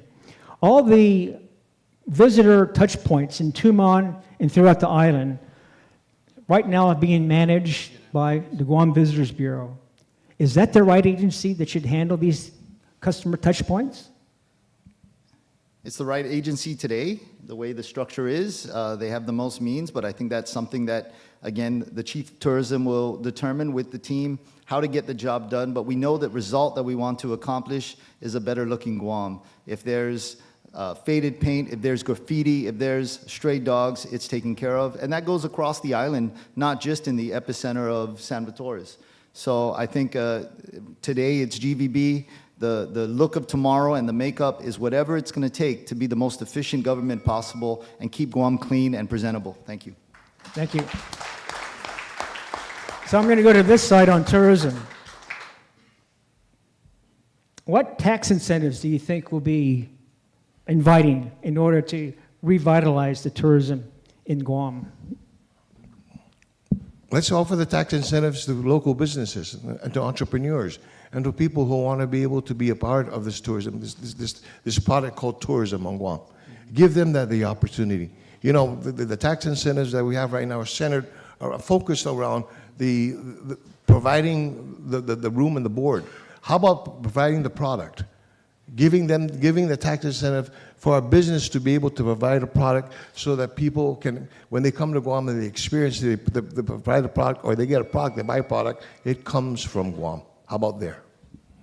Thank you very much. I want to apologize to you because I didn't ask the same question as the team over here. I'm going to ask it again for you to get your comments. And that is, the Guam Visitors Bureau right now takes care of all of the public touch points that visitors come, parks, beaches, recreational areas. Do you think the Guam Visitors Bureau is the right agency? If not, who should take care of this? At one point in time, the Guam Visitors Bureau had brought that product and looked to the community to be able to take care of those products. Then they brought it back into themselves. And look at what it's provided. I think we need to be able to look at this, okay, and go back to having a community involvement, having businesses also help in this process, bringing it so that the Guam Visitors Bureau, they'll go ahead and focus on marketing it off-island. Our community will take care of being able to clean up our house and providing the experience for the traveler. Thank you very much. Okay. Yeah. Sorry? We get that other tourism question? Yes. And that is, what tourism tax incentives do you think will be appropriate in order to invite more investment into Guam? I think what we need to look at is also giving tax incentives to the optional tours, the restaurants, the small restaurants, the small independently owned tour agencies that are struggling to make a living. Give them the incentives so that they can turn around and sell the product of Guam, which is a better Guam where they can go hiking, they can eat at certain restaurants, whatever it may be. But we need to start improving what we're offering before we can bring more tourists to our island. Thank you. Thank you very much. Fiscal discipline and sustainability. This is for you all. Are Gov Guam annual operational costs just right, too little, or too much? Repeat the question. Are Gov Guam annual operational costs just right, too little, or too much? I think we need to look at the overall picture of government of Guam. And we're looking at a $1.4, $1.5 billion budget for this year. What have we, in the past several years, what have we provided to our people with $1 billion in budget the past several years, in addition to over $2 billion in federal funds that came in? When you look around, you don't see much improvements to our island. Is Gov Guam budgeting too much? We need to go back and examine and ensure that we right-size government and right-size spending. Thank you very much. Response?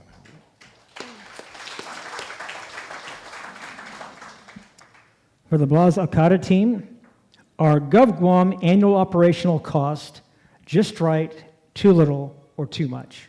I believe it's too much, based on all the complaints that we've received from constituents as to how long it takes for you to get any service, if not minimal service. So it's too much. And we need to redefine, realign the budget based on where the services need to be improved. We need to fix the process so that our constituents, all stakeholders, have good experience, good customer service. So based on the level of performance, it's too much.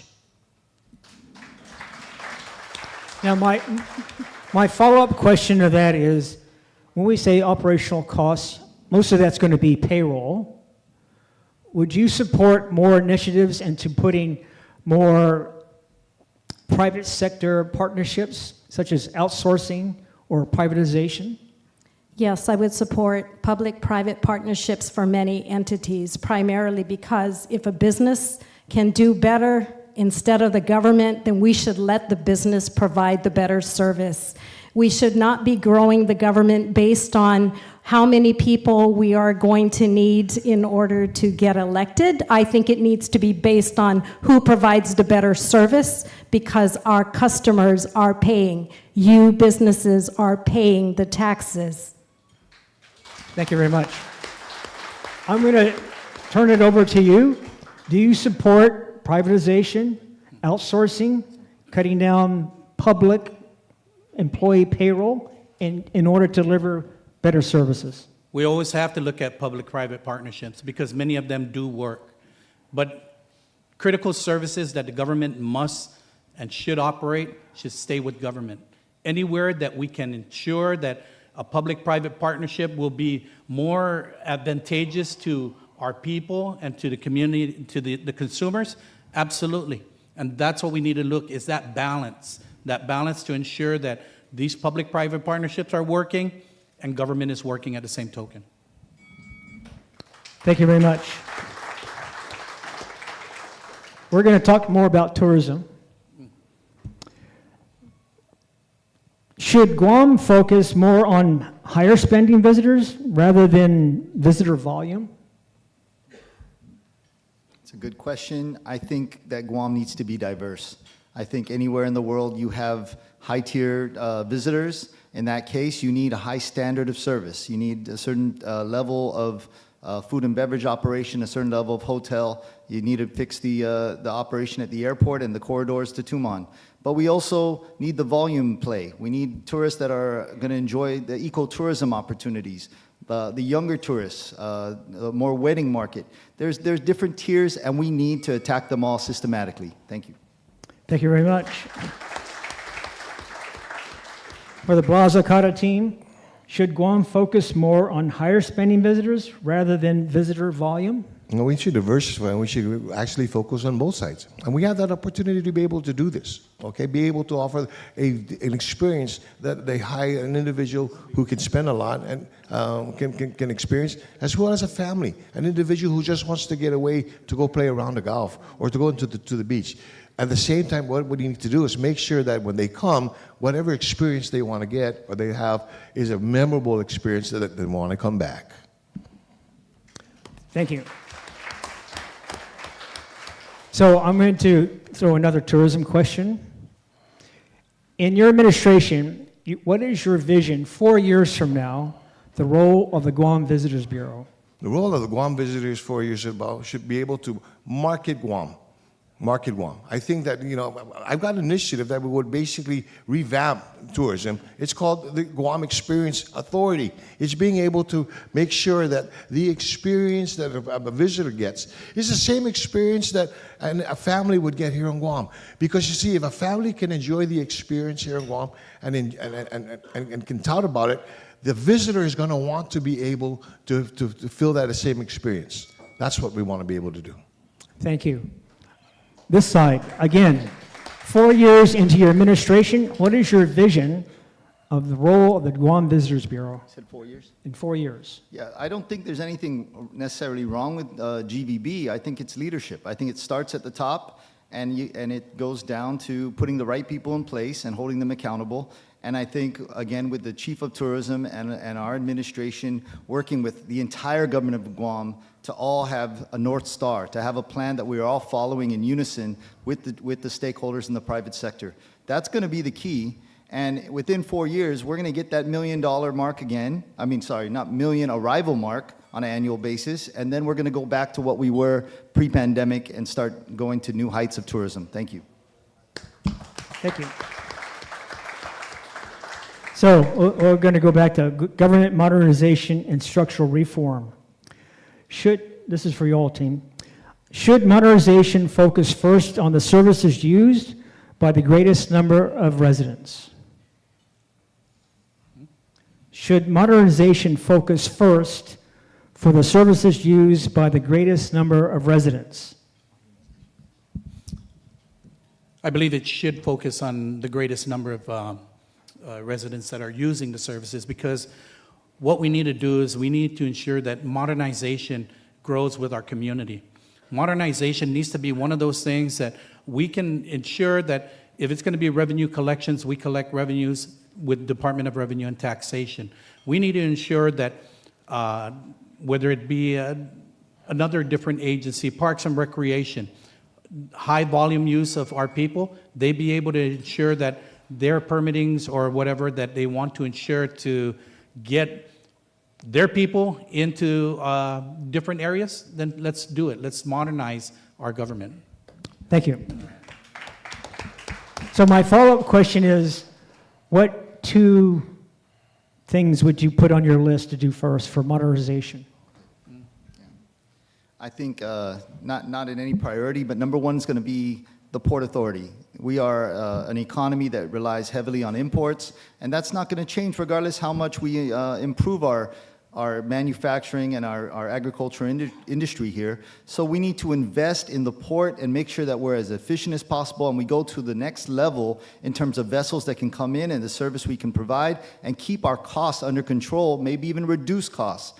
There's nothing that will impact our island economically as much as the port. The second is going to be our utilities underground so that we don't ever have to have bad water and no power.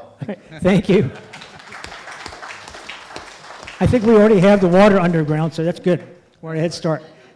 30 seconds. So, Blas Okada team, should modernization focus first on the services used by the greatest number of residents?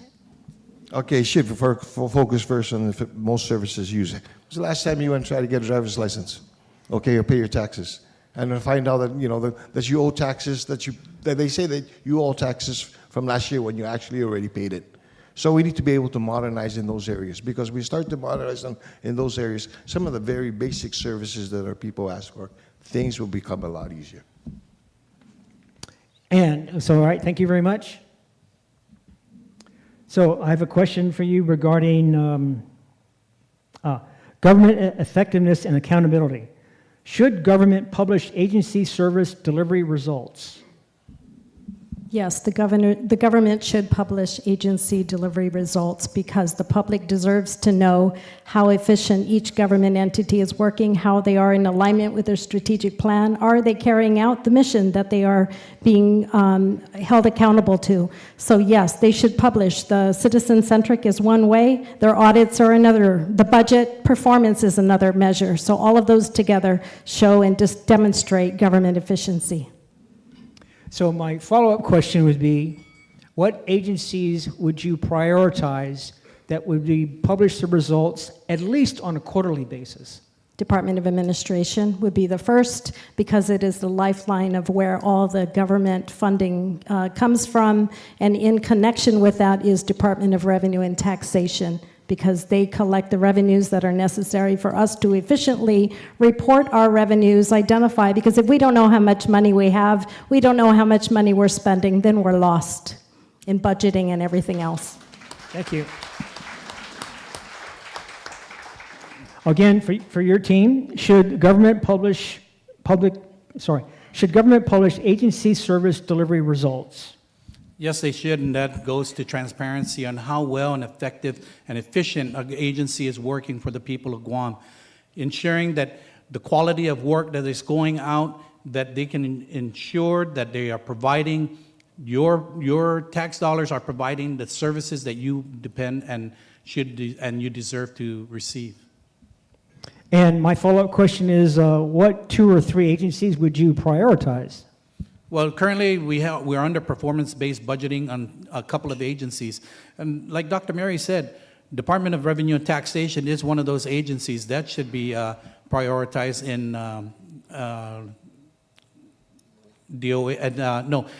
Department of Public Works, ensuring what roads are getting paved, what's happening with stripings, what's happening with picking up of abandoned vehicles. How are we working to ensure that the quality of life for our people is working for the people of Guam again? Thank you very much. So again, under economic growth and diversification, should local hiring and procurement be part of the military buildup negotiations? It should always be a part of the local the negotiations. Otherwise, all we're going to be seeing, I mean, when you look at currently what's happening, a contractor gets the prime contracting bid. And it's you folks here that are providing the labor and the materials for those prime contractors that are off island. Why is that? It should be our locals getting these prime contracts so that we can provide and be able to ensure that we're getting part of that, but that money that is coming for this military buildup. Thank you very much. The question over to the Blas Okada team. Should local hiring and procurement be part of the military buildup negotiations? It was always supposed to be a part of that. And we need to go back and revisit that. We need to make sure that there's continuity in that. Okay, because the expertise is here. We have the expertise, and one of the things that we need to continue and we need to bolster is find out from them what are your needs in the future, both from the manpower needs as well as from the equipment or the supply needs, so that we can help to prepare this, so that the opportunities exist for our people. Thank you very much. Okay, fiscal discipline and sustainability. Would you freeze non-essential hiring if revenues decline? Yes, I would freeze non-essential hiring as revenues decline, except for those positions that are required, like nurses and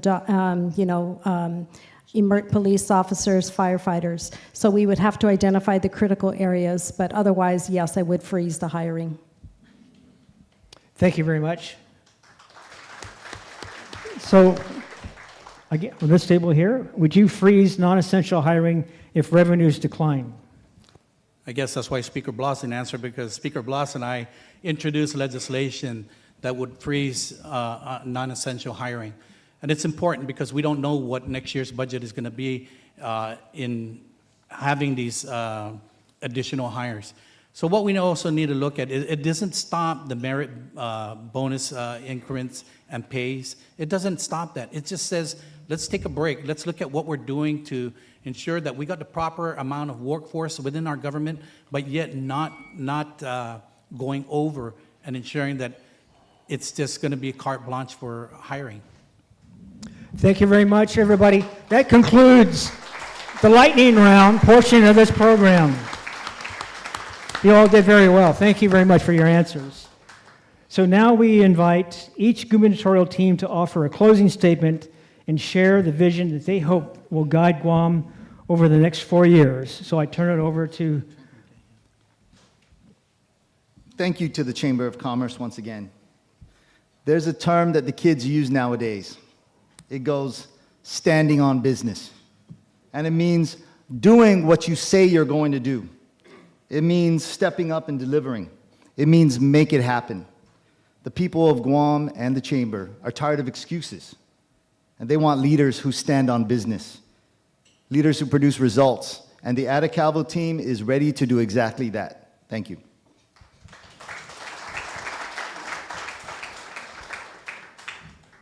This election is arguably one of the most important in our island's history. We can't afford another 4 years of decline while Guam's reputation erodes as quickly as our economy. EJ and I will bring change, bring hope, and earn your trust. You have our commitment to manage the government with an open door to our business community, to always act for the benefit of our entire island, and to hold the government accountable to performance standards and results. We will restore confidence in our government, most importantly with our people, but also with our federal partners and with all stakeholders who have invested in our island, who are considering Guam as a place of opportunity once again. We will work with industry to implement a new plan to save tourism, grow our economy, and create jobs. We will improve the quality of life for everyone through better services for our people, modern infrastructure, safer villages, reduced cost of living, and a stronger economy that creates opportunity for all. Let me be clear. The Ada Calvo administration will stand on business. We thank you for being here today and all that you do for your employees, for our economy, and for our island. On August 1st, please vote Ada Calvo for Governor and Lieutenant Governor. Sedus Maasi, God bless you all, and God bless Guam.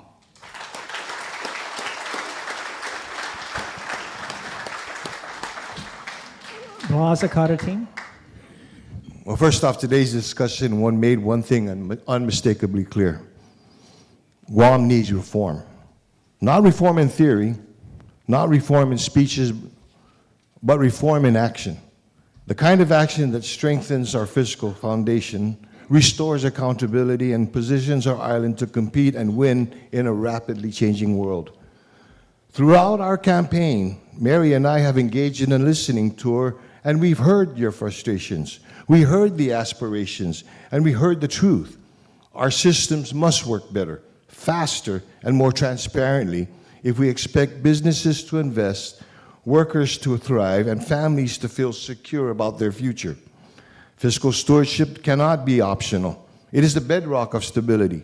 When government budgets honestly, spends responsibly, and measures results, confidence grows. And with confidence comes investment. Accountability cannot be selective. It must be the standard. Predictable processes, clear timelines, and transparent decision-making are not luxuries. They are minimum requirements of a modern economy. And economic growth cannot be passive. Guam must modernize, digitize services, streamline permitting, strengthen infrastructure, and build a workforce ready for the opportunities ahead. Competitiveness is something we hope for. It is something we will build. If there's one message we hope that you all carry out of this room, is that reform is not the responsibility of government alone, nor the business alone. It's a shared project, and we must move together. Thank you for today. Thank you for your continued partnership. The work ahead is serious, and so are we. And with Blas Okada as your next governor, lieutenant governor, we can build a better island, the Guam our people deserve. And on August 1st, the gubernatorial team of Blas Okada humbly asks for your support, but more importantly, your vote. We bring our collective professional experience, education, and training to the forefront, and we are ready to get to work on day one. Sidus Maasi to all of you, and thank you for this opportunity.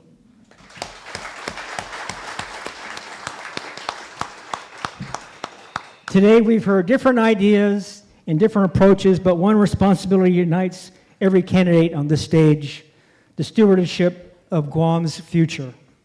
Thank you, candidates, our members, our audience in this important conversation. Now I'd like to turn the podium over to the chairman of the Guam Chamber of Commerce for his closing remarks. Thank you. Thank you. I don't know about you, but that was pretty exciting. I think you've heard a lot of good ideas. One idea I'm going to throw out to these two candidates, whoever should win, is that at the bank we have this customer survey. It's called Medallia. It's a system. So when there's a transaction that is processed, these automatic surveys go out randomly if they have the emails, etc., and they respond, good, bad, whatnot.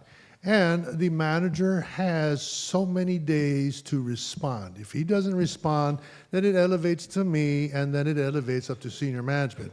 That's called accountability. Then we also have this thing called a customer satisfaction score. Our minimum score out of 10 is 9.1. I think you should embed a customer satisfaction score because that's what I heard about. But anyhow, I just want to thank all of you. I'm sure you have a lot more to say, and I encourage all of us out here to visit their websites, speak to them personally, learn more, and then you can update your scorecards, because this has been a fantastic thing. I want to emphasize, as was said here today, I cannot overemphasize that we are at a very critical juncture.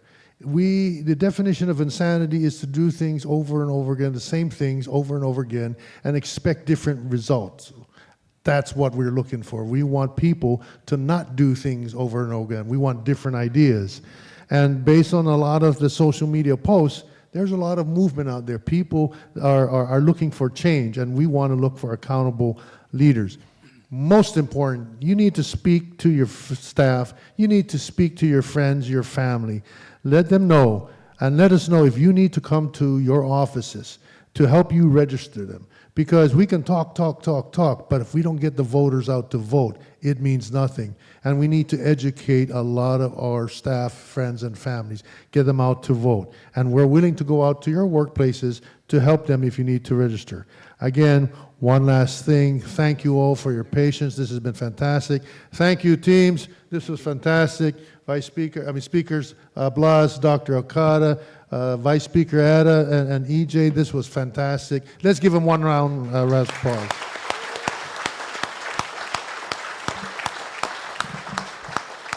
And that concludes our general membership meeting. Tomorrow we'll have the Democratic Forum, so I look forward to seeing all of you. So please drive safely and have a great day. Thank you.